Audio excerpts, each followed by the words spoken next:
Hi hello friends, అందరికీ నమస్కారం. నేను మీ డాక్టర్ సాయిచంద్ర. సో ఈ వీడియోలో మనం నీ రీప్లేస్మెంట్ గురించి మాట్లాడుకుందాం. చాలామంది ఈ నీ రీప్లేస్మెంట్ సర్జరీ చేసిన తర్వాత సరే ఎప్పుడు నడిపిస్తారు, నీ రీప్లేస్మెంట్ సర్జరీ సక్సెస్ ఎలా ఉంటుంది, సక్సెస్ అవుతుందా లేదా, మళ్ళీ నీ రీప్లేస్మెంట్ అయిన తర్వాత కింద పడితే ఏమవుతుంది, ఫ్రాక్చర్లు అయితే ఏమవుతుంది, వాళ్ళకి వివిధ రకాల డౌట్స్ ఉంటాయి అన్నమాట. నేను సరిగ్గా నడవగలుగుతానా లేదా అని. సో యూజువల్గా ఏంటంటేనండి, మోకాలు నొప్పులు అనేవి అందరిలో కామన్, ఏదో టైంలో వస్తూనే ఉంటాయి. కొంతమందిలో చాలా ఎక్కువ ఉంటాయి అన్నమాట. ఎంత ఎక్కువ ఉంటాయంటే వాళ్ళకి ట్యాబ్లెట్లు వేసుకున్నా తగ్గదు, లేదా రోజు ట్యాబ్లెట్ వేసుకోవాల్సి వస్తుంది, లేదా ఆల్రెడీ స్టెరాయిడ్ ఇంజెక్షన్ తీసుకుని ఉంటారు అయినా నొప్పులు తగ్గవు. ఇక్కడి నుంచి అక్కడికి 10 అడుగులు కూడా వేయలేరు. లేదా ఇలాగా ఊర్లలో కొంతమంది నడుస్తుంటారు చూసారా, అటు ఇటు వంగిపోయి మోకాళ్ళు కూడా వంగిపోయి నడవడం, అలా నడుస్తూ ఉంటారు. సో ట్యాబ్లెట్లతో తగ్గకపోయినా, విపరీతంగా నొప్పులు ఎక్కువ ఉన్నా, డైలీ బేసిస్ ట్యాబ్లెట్స్ వేసుకోవాల్సిన అవసరం ఉన్నా చాలా ఇబ్బంది పడుతున్నారు.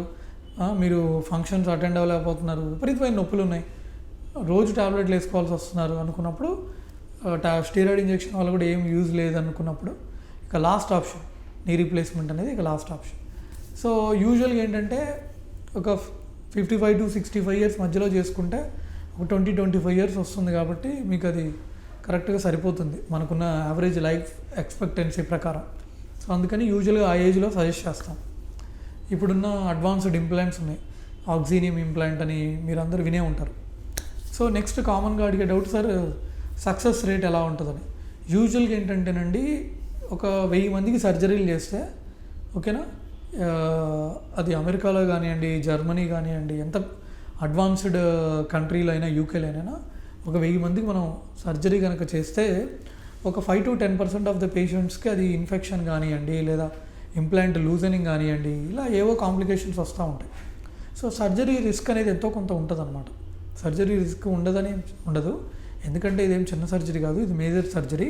మన నార్మల్ బోన్ ఎండ్స్ని మనం కట్ చేసి పైన కింద వీఆర్ పుట్టింగ్ ఎన్ ఆర్టిఫిషియల్ ఇంప్లాంట్ కదా. సో ఎంతో కొంత ఇన్ఫెక్షన్ ఛాన్సెస్ ఉంటాయి. మనం ప్రాపర్గా టెక్నిక్ ఏదైనా డిఫాల్ట్ కనుక ఉంది అంటే సో వాటికి సంబంధించిన కాంప్లికేషన్స్ అనేవి ఉంటాయి అన్నమాట. సో లేవనేం కాదు, బట్ చాలా మినిమల్గానే ఉంటాయని చెప్పొచ్చు. మెజారిటీ ఆఫ్ ద టైమ్స్ ఇది ఒక సక్సెస్ఫుల్ సర్జరీ అని చెప్పొచ్చు, ఎందుకంటే కొన్ని వేల లక్షల మందికి ఆల్రెడీ సర్జరీ అయిపోయింది. సో మీరు చాలామంది మీ ఇళ్ళల్లో, మీ అపార్ట్మెంట్లలో, మీ సొసైటీలో, గేటెడ్ కమ్యూనిటీస్లో చేయించుకొని హ్యాపీగా నడుస్తున్న వాళ్ళు మీరు చూసే ఉంటారు. సో దాన్ని బట్టి మీరు అర్థం చేసుకోవచ్చు, ఓకేనా. ఇక సర్జరీ అయిన తర్వాత ఎప్పుడు నడిపిస్తారు అని కామన్గా అడుగుతుంటారు. యూజువల్గా ఈరోజు సర్జరీ అవుతే రేపు నడిపిస్తామండి, ఓకేనా. అంటే మళ్ళీ ఇది ఒక జనరలైజ్డ్ రూల్ లాగా చెప్పలేము, ఎందుకంటే అందరి పేషెంట్స్కి ఇలానే ఉంటుందని చెప్పలేము, ఓకేనా. అది బేస్డ్ ఆన్ ఇంట్రాపరేటివ్ ఫైండింగ్స్ బట్టి. యూజువల్గా ఏంటంటే స్ట్రైట్ ఫార్వర్డ్ సింపుల్ కేసు అంటే ఈరోజు చేస్తే ఒక్కరోజు నడిపిస్తాం. సో ఇది నీ రీప్లేస్మెంట్ గురించి. మళ్ళీ వాళ్ళు నీ రీప్లేస్మెంట్ చేసిన తర్వాత మెట్లు ఎక్కడం దిగడం చేయొచ్చా అని అడుగుతారు. మీరు చేయొచ్చు, మీరు వెస్ట్రన్ టాయిలెట్ వాడుకోవచ్చు.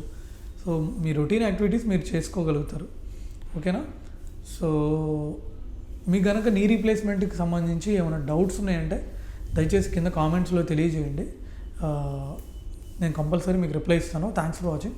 ఈ వీడియో నచ్చినట్టయితే మీ ఫ్రెండ్స్ అండ్ ఫ్యామిలీకి షేర్ చేయండి. Bye. Like and subscribe Eagle Health and Beauty.